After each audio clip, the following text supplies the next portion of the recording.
Should pop up. All right, hey guys, my name is Keenan.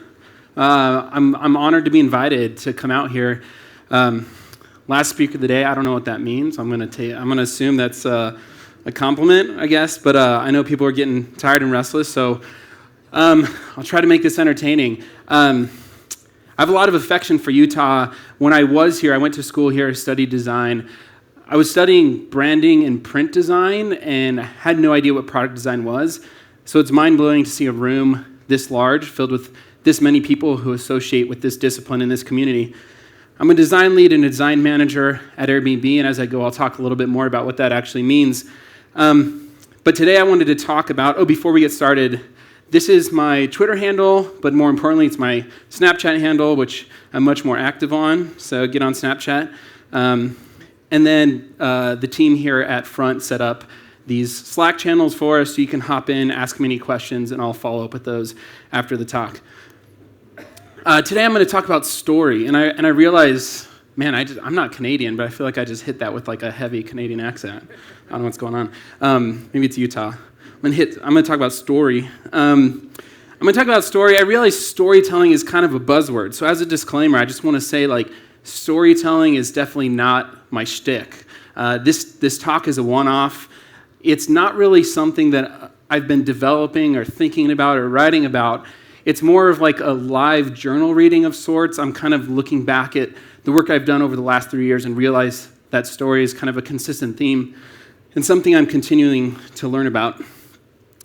Always start a presentation with Mount Everest.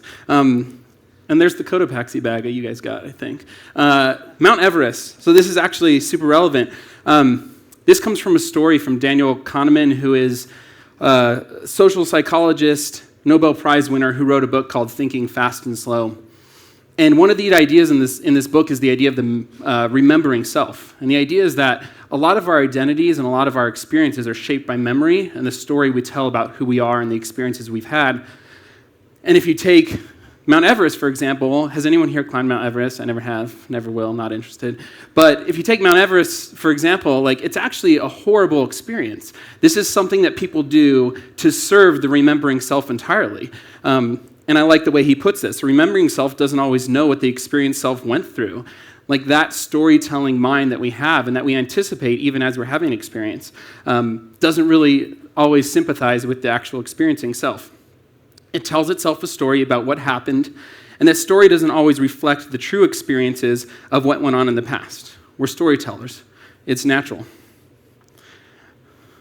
So talking about story, again, like I'm kind of agnostic about whether story is this great and powerful tool. It's just kind of what is, and it's something I've seen over and over again. This was an article that was recently published by Charles Duhigg, who wrote, forget the name of his book, but he wrote Power of Habit. Thank you, Power of Habit. But he recently wrote this article about Google learning to optimize productivity of teams. And he said, don't underestimate the power of giving people a common platform and operating language. So again, this comes back to story. So I'm going to talk about how story builds products, teams, and ultimately purpose. These first two things are things that are in my past, and so I'm going to talk about first building a product around stories, then building a team and a story around that team, and ultimately what I'm doing now as head of the growth team at Airbnb, which is building purpose. So story builds products. I worked on, about 4 years ago, I co-founded a startup called Wander, and we launched a product called Days, and it was very much a storytelling app. I'm going to give you guys kind of a sense of what it does and then talk about how it applies to stories. Days was this really simple idea. How can we constrain the atomic unit that people are sharing and require a story? What would be the ideal parameters? How can we go from sharing moments or sharing a photo to sharing your life? So if you think of Twitter, which has this atomic unit of 140 characters, you're sharing an idea. Vine at the time, I don't know if I think they may have changed this now, but they had this 6-second video constraint. For us, it was 24 hours. And the way that manifested itself in the product was that you could take as many photos you want throughout your day, but you couldn't share anything until the following day. And when you would share the entire day as a single moment. So here on the left, you're seeing kind of these moments that are collected throughout the day. You can caption them, you can add location, but you actually can't, the sharing button is inactive. You can't share anything until the next day. And then the next morning you wake up and you get this alert to say share your day, and you have this moment that we'd call micro-nostalgia. You'd have this moment where you kind of get to relive the previous day, and you realize that once you start to sequence these seemingly insignificant events together, you had a story. And then other people would get your entire day as a story rather than moment by moment. We had some other cool stuff, which I just am proud of. We had reactions. Facebook does this now, but we did it first. So rather than liking stuff, you'd choose a reaction, including the poop one, which was interesting to see how broad the interpretation was for the poop emoji. We also had GIFs early on, so we realized it was a problem to ask people to over-edit or, in the reverse, to choose which was the best photo. It was just really cumbersome. So any photos that were taken in quick succession automatically became a GIF. And this was like the coolest feature ever. It really just kind of brought these moments to life. And this is what it would look like. This was the web version that you'd share. You saw the mobile version earlier. But then when you'd share this thing, again, you have a story. And it brought out incredible behaviors in people. Again, things that would seem otherwise mundane became little narratives. So a story about a day, when it was someone that you knew and someone that you cared about, all these moments became significant. They became things you wanted to see. In the middle here, a friend, Daniel, was sharing a picture taken each night, roughly the same time, of his daughter going to bed holding this little alien doll that she had. It was really cute, but you kind of began to expect it, and it became kind of this narrative that would span multiple days. And then people who would share just like exhaustive, kind of narratives around like, I bought a new bag, here's all the features it has. It was really, really, really interesting. One of the things that I saw that I think is probably the embodiment of the intimacy that the product invited was a woman on our platform who shared the entire day in the story of her grandfather's funeral. And it was just the kind of thing that felt sacred enough that it wouldn't necessarily be appropriate on other platforms. But she had gone to the funeral and then gone back to the house with the family and taken pictures of objects around the house and memories that she had associated with each of those objects. It was a really beautiful and amazing thing to see, but again, it was storytelling, and the platform kind of invited that level of intimacy. So this was kind of my first time I stumbled into the power of story. This wasn't necessarily something that we sought to create. We kind of didn't know what we were doing. We just kind of had a weird product idea, and it ended up working. Reasonable success. The average user on Days, the average power user on Instagram shares 1 to 2 photos per day, or 5 to 7 per week. An average power user on Days was sharing 10 to 12 photos per day. It was just like 10x what people would share on Instagram, because it invited, again, that intimacy, that lack of curation. And we had this kind of realization that story is the foundation of communication. It's really simple. Ordering and organizing within a defined set of parameters are building blocks. In this case, it was chronology, editing, and 24 hours. And that was a really powerful element of storytelling. And we realized, wow, this is like super powerful. It wasn't necessarily something that I pursued beyond this. We ended up getting acquired by Yahoo and spent a little bit of time there. And the product withered on the vine, as so many Yahoo products do. It's another long story that I can't tell. Story builds teams.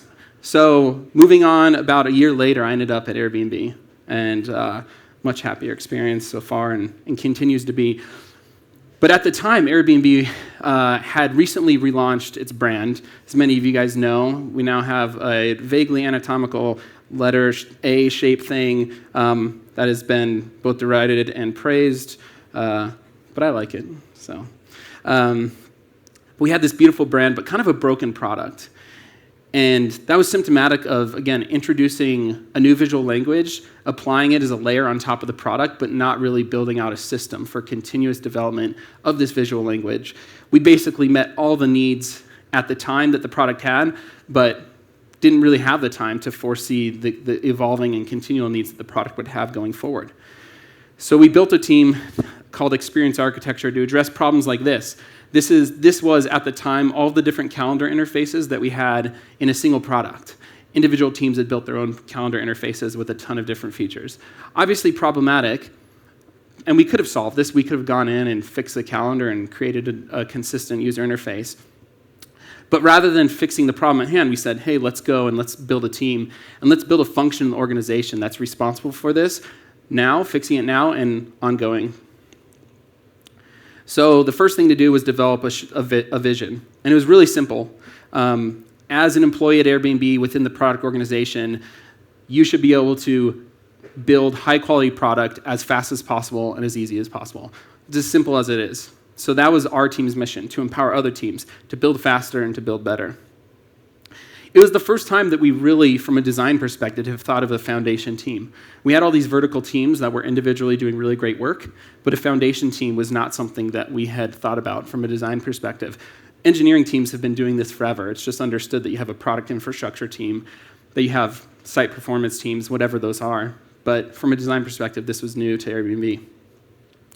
So easy and fast was actually kind of the easiest thing to define. It's very easy to measure developer productivity. It's very easy to measure pain in the process. Quality was the thing that we really needed to define, and we came up with this notion of experience health. And these are the things, I want to say before I go into this, that I'm actually getting pretty tactical about stuff that we've done. So I thought this would be useful to see. Hopefully you guys enjoy it, but I'm happy to answer any questions you guys have afterwards. But these are the 6 principles that define experience health for us.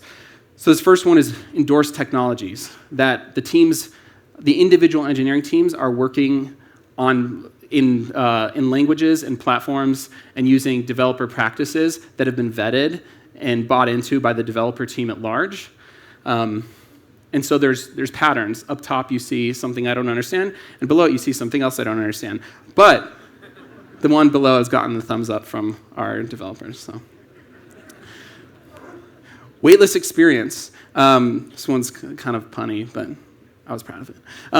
But this was the idea that we really take into account performance, that both perceived performance from a design perspective, you could do a lot of things to improve the perceived performance, and real performance were optimized.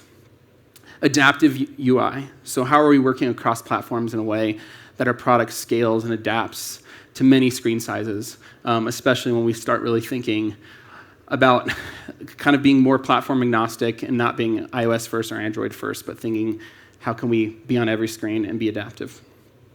Consistent components.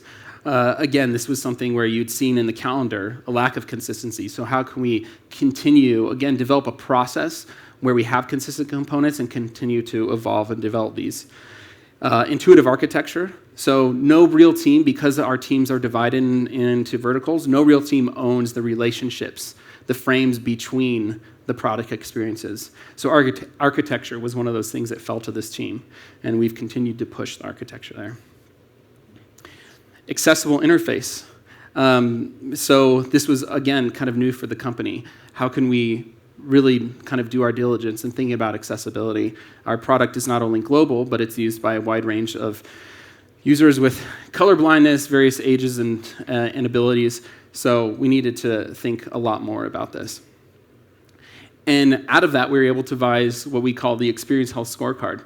And the way that we would use this is sometimes we'd work vertically, we'd work down an entire column and try to solve a problem. For example, weightless experience. How can we improve performance site-wide? In the left column, you see actually each experience listed out, and sometimes we'd work on improving that individual experience across all of our platforms and across all of these aspects.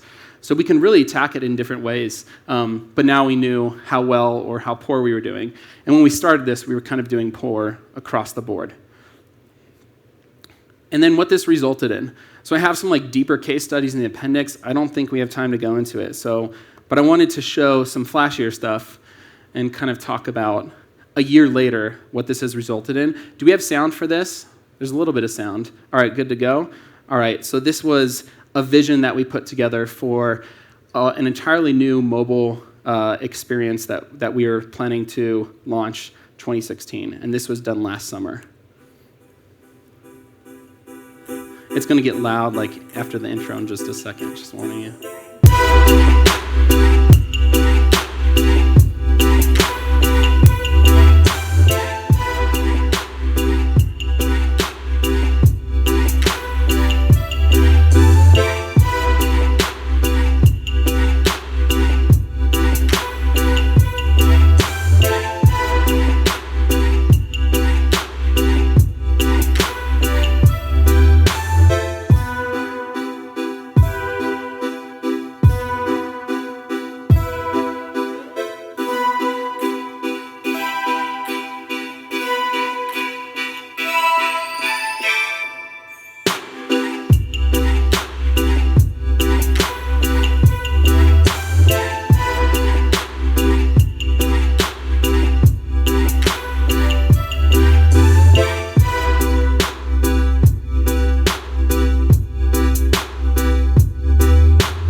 Awesome.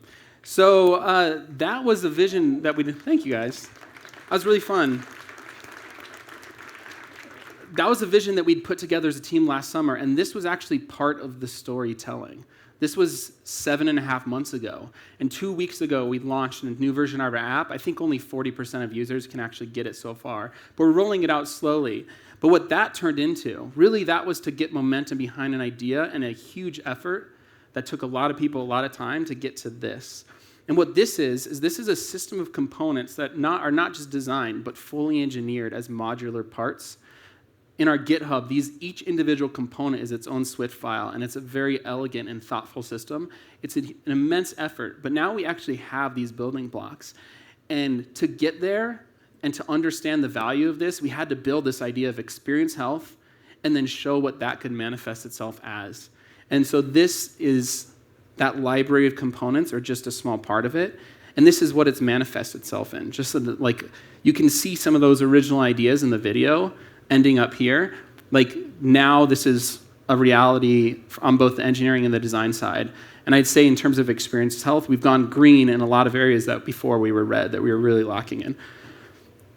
But the more important part is now we have a team. We have an organization that's responsible for this, and they're continuing to evolve it and continuing to take feedback to meet new needs and to kind of raise the level of how we're doing design at Airbnb. So this time, early on in the process, we realized story was missing. This wasn't necessarily the realization that came after of oh, wow, this is powerful. It was we had some trouble getting traction early on and getting this organization off the ground. And if you think about it, a lot of times when I'm thinking about building an organization within a bigger organization, it's a lot like a fundraise. It's a process I'd gone through before.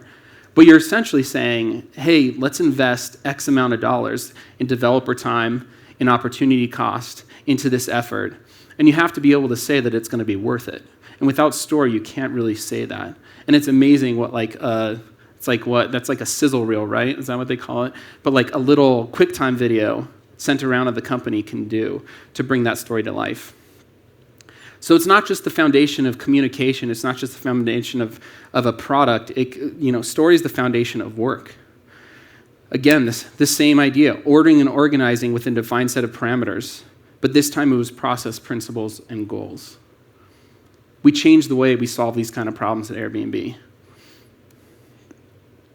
Now moving on to story builds purpose. So about full disclosure, I worked on the experience architecture team until about October. So I was with the team through that visioning and team building process. And then I was asked to move over and lead the growth team. So both the experience architecture team and the growth team were practices in building a team almost from scratch. Each team when I joined had one full-time designer dedicated to it. No research, no user research, no product management in some of these cases. So growth, I moved over to growth in October, and the team carried the torch on and launched that beautiful system this spring. When I came into growth, it was kind of the same situation. A really strong engineering organization, some amazing product managers on the team, but only one full-time designer and no real design organization.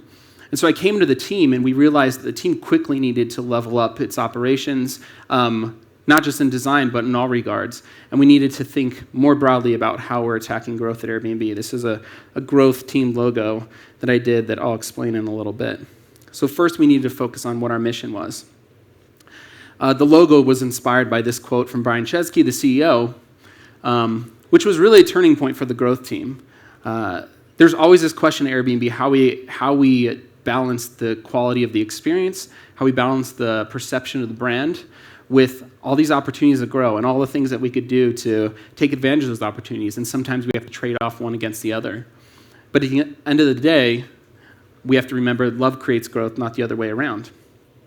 And the growth team really picked up on this. And I felt like my job coming into the growth team and my experience with storytelling was not necessarily to recreate the team or tell a story that wasn't being told. It was really to codify something that they all believed in. Looking at the team and seeing when decisions got tough and when they had to make a call and when they had to trade something off, they would choose to do something in favor of the user experience. And these were data scientists and engineers and product managers. And so that was already part of the culture, but it hadn't been codified yet. So we had our mission. we had our vision, grow Airbnb into the most loved community of travelers and hosts. And then we started working on these principles. This is the first one, empathy-driven, evidence-fueled. So a lot of growth teams pride themselves on being data-driven. And evidence is a word that we use to account for both data science and user research. And we wanted to be clear that we're not driven by research, we're not driven by metrics, we're not driven by data, we're driven by empathy. But a huge input into understanding our users is that evidence. And this is a great quote that I was really excited about that came from one of our data scientists, Richard, playing on our mission statement, understanding creates metrics, not the other way around. And he had this realization moment where for a long time, he thought that metrics was a way to get at understanding.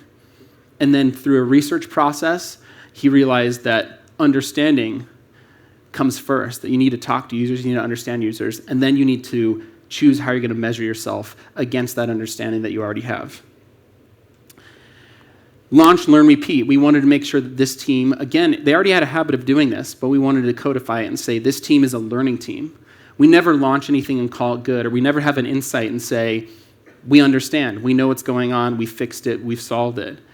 Every single project we do is a step closer to understanding at a more intimate level the dynamics of our market, the dynamics of our users and their experience, our hosts, etc. Nimble and sure-footed. So this was an idea, this came forward when we looked at other growth teams in Silicon Valley. And a lot of them pride themselves on being scrappy. But scrappy is one step away from sloppy. And we knew that we were at a stage as a company where we couldn't be sloppy. Airbnb is like, when you think of a user's experience, both as a host or a guest at Airbnb, there's a lot at stake. We have hosts who support their families, pay their mortgage, etc., and rely on Airbnb as a key part of their life and livelihood. And with our guests, they're taking a huge risk, and that's a big thing for a lot of users. It's easy to forget how huge that is. But we had this campaign last year that we kind of like to joke about, but there was a tagline in it. It's like, sleep in their bed that you may know their dreams. That could sound super creepy. And we want to keep that top of mind and know, like, this is a big risk for a lot of people. We even, my family, I brought my wife and my 3 boys out to Salt Lake for this conference with me. They have family here. And we have guests staying at our home right now. And we've done this quite a bit, but it's still kind of an odd thing to realize someone's sleeping in our bed right now. Or actually, it's pretty early. So it's only 4 o'clock. So they're probably not in our bed right now, but they're going to be in our bed tonight, and that's a little weird. And so there's a lot of risk, and we can't take that lightly. And so this idea of being nimble and sure-footed is how can we be fast and decisive? And this idea of the mountain goat came to mind, where a mountain goat is in this very precarious situation, but they're so elegant. They just move, and they're so sure-footed, and it looks insane, but we have to be right on the edge without going over it. Be a host to every house guest. So this was another thing that we realized when you typically think of growth, you think of new users. And there's a lot of words that people use to describe new users that aren't super flattering. It's like gray users, low value, low intent, all these things that kind of put them in a category as other, less important, not really the core of your business. But we know that there's a lot of people. How many have stayed in an Airbnb? Oh, that's good. That's good to know. Cool, I made the right choice. But there's a lot of people who have the most intimate experience you could possibly have on Airbnb, but maybe they don't have an account. Maybe they're not booking, but they're going with a friend or going with family. And if we treat those users as kind of foreigners on our platform, we're doing them a disservice. So the idea is that the respect that we have for our users has to extend beyond the people who are pulling out their wallets and paying. It has to extend to everybody who's having this experience. You almost get this sense of kind of sacredness with the responsibility that we bear, but the team really genuinely feels these things. So putting those into action required, again, that we tell the story, but we get that out of a Google Doc and get it into people's hands. And the team is really taken to this. We have jackets as well with the logo embroidered, but everyone has this book. We printed it, we produced it. I've got copies with me. Everyone has this book, and it's on their desk, and it really becomes a guiding force for how the team makes decisions. And these things, again, they're most important when you have to make the tough calls. So this extended into some pretty incredible things to come from a growth team. So in terms of the things that we measure, what we were measuring last year, pretty typical of a growth team, new user registrations, etc., the things that you would expect from a growth team. But now we had this new vision. We want to become kind of the destination for people, anyone who is thinking about travel. And to get there, we need to have more people come to Airbnb. Again, typical for a growth team. But we also have to get them ready to try Airbnb. And this is the first time that a user-facing product organization at Airbnb is making significant investments and big bets based on what I call a quality metric. It's harder to measure someone's readiness, but it's a huge goal of ours this year. And this is very new for us. And the fact that the growth team did it says a lot about the story that we all believe in. So again, increasing non-booked visitors as a metric, it's a scale metric, it's a growth metric, it's something any growth team would understand. But increased readiness to try Airbnb. How do we even understand that? So there's a whole other story there, and we're doing a ton of work there, but essentially it comes down to surveying our users. And the fact that you can get product managers and data scientists and engineers and designers all aligned, again, to make huge investments based on a survey is pretty insane when you think about like what's at stake at a company like this. And it's a blunt instrument for now, but it's something that we can continue to evolve. But again, this idea of a quality metric goes back to the storytelling and how we all believe in the same things and have this shared language. So I'm quickly going to fly through some projects that are coming out of the growth team, but these are not the kind of things that come out of a growth team in most Silicon Valley companies. These are beautiful, thoughtful user experiences that have opportunities for growth, but they're not growth products. So this is a new front page that we're testing in China next week. It's beautiful. It's an evolution for us.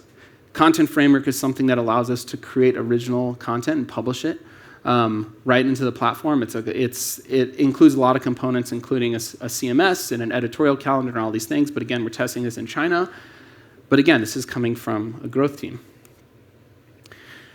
Neon it's a system of components similar to what I had showed you before that we developed for the mobile product for our emails. So we've leveled up the beauty and the experience of our emails in a way like emails are usually something that are neglected and they don't get a lot of love. But again, this is coming from a growth team. Guidebooks. This is something that's actually launched. So if you have a chance to get on the site, or if you get on the new app, if you happen to be in that group of users who have the new app, we now have city-based guidebooks. And I think there's probably one for Salt Lake, and the recommendations in these are insane. They're better than anything out there because they're from local hosts. They're from people that know the place and have an intimate knowledge of what the place is like and how to get a feel for that place. So it's not TripAdvisor, which tends to be all the tourist spots that you'd expect. This is really kind of a picture of a place. I actually didn't realize, I haven't checked the Salt Lake one, but I'll check that out tonight. So this time we started with story. The first time we kind of stumbled into it. The second time we quickly realized the fault and corrected. But this time we realized, let's start with story. Let's build a team and let's build a purpose around a story. Story is not just the foundation of product or work, it's the foundation of purpose. So ordering and organizing with a defined set of parameters. And this time it was vision, mission, team, and principles. So again, this is not my shtick. This is something that's evolving for me as an understanding. It's very new to me. Oh, right on time. Nice. It's very new to me, but it's something that as I've looked back, it's a consistent theme that emerges again and again. And I think it's just because it's so natural. It's the way we understand the world. Story builds products, teams, purpose, careers, people, process, pride, passion. It really is the way that we communicate with each other. Again, the remembering self tells itself a story about what happens. We are storytellers. And as jargony and as trite as that word can sound, when you really look at it, it's really kind of the core of the reality we live in. Story is the way we interface with reality. And as a bunch of interface designers, that's something that I think we can all understand. Thanks.